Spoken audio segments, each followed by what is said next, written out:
Hello Pizzinet, I'm this Wolf here and welcome back to brand new videos. In today's video we're going to be talking about how to get good, as you may have seen by the title, in clock.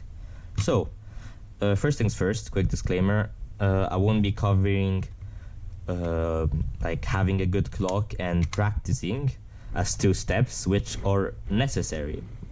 Well, not necessary, but are pretty important. I mean, practicing and having a decent clock are two important steps of getting fast, and could probably consider the only two steps required to get like pretty fast.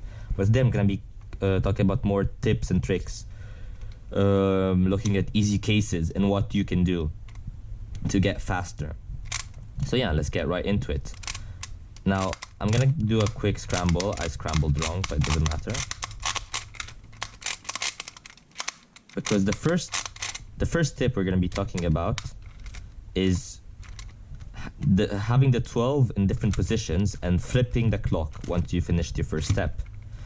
Now, basically, what I would recommend is to be kind of like 12 neutral, if that makes sense for you.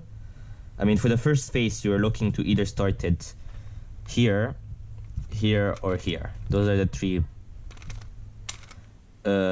places I'd like tell you guys to start in, because that's the fastest flip.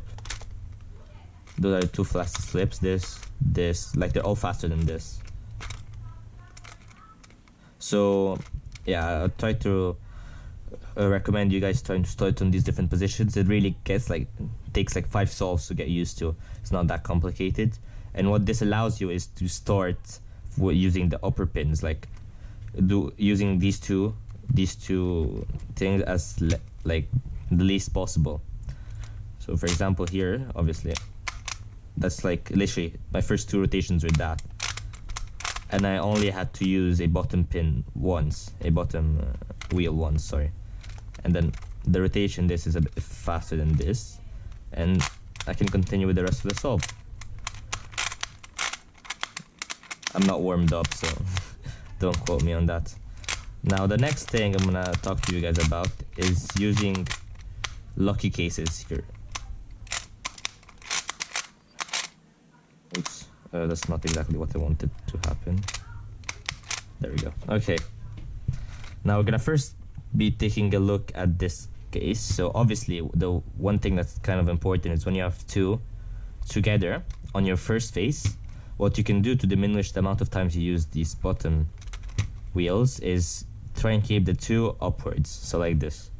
What this means is that you're basically nearly only using these 2 wheels to solve the whole first phase, which is the best thing for finger tricks and stuff. So what will basically happen if you do this, keep these 2 up, is basically you would first connect to one of these 2.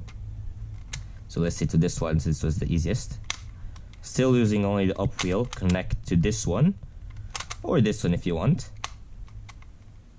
Let's say this one for now, because like for me doing a 6 is actually easier than doing a 3, but that depends from person to person. Still using the same wheel, you can solve the rest of the puzzle. So basically, you only have to use these 2 wheels to solve the whole first phase if you are to have a 2 and keep it up, which is pretty quick. Now, the other easy case to take a look at, there's 2 others actually. I'll first take a look at this one, is when you have 2 like this and 2 like this. Now the solution, for some people it might not be obvious, but for people that are faster, it's kind of obvious, is you put this up to move these 2 without moving these 2, as such to create 4 directly together, and from there you go into the rest of your solve. Another case to look at, I mean, if preferably I'd like to scramble a bit more. There we go. Who cares? It doesn't really matter. It's when you have these 2 connected, so ignore this, but like it doesn't really change the concept anyways. There's 2 things you can do. Now obviously,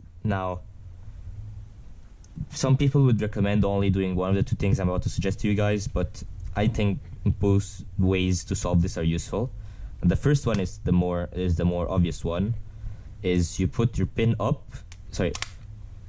you put your pin up here, so that you move these 2 to keep them together, and connect this one with another one. This brings, obviously, well, this is here, but this brings back to the case I showed you guys earlier. So you put this pin up to move these 2 and solve the thing.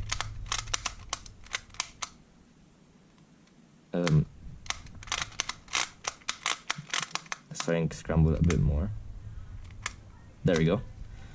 The other case you could do is, instead of moving these two together, directly oh wow, why is this? Well, this is not meant to be solved. There we go. Is connect this one directly to these three. Now, the only time I would suggest doing this is when it's better finger trick wise, as in, obviously here I'm using a bottom wheel, but say you were like this, I'd recommend doing this over this because of how simple it would be to then move, to then continue.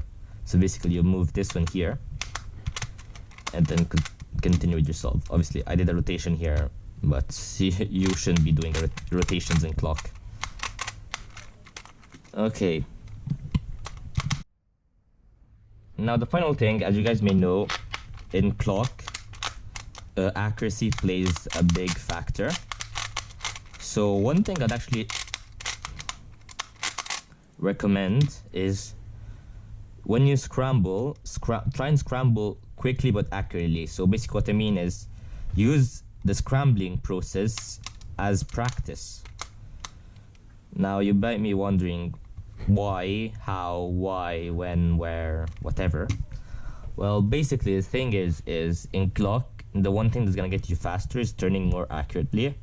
So even scrambling, where you have to, turn to the dial to a certain place, can be used as practice to get used to accurately turning your pieces to these certain periods of time.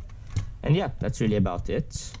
These are the three different type of things you need to work on to get good clock.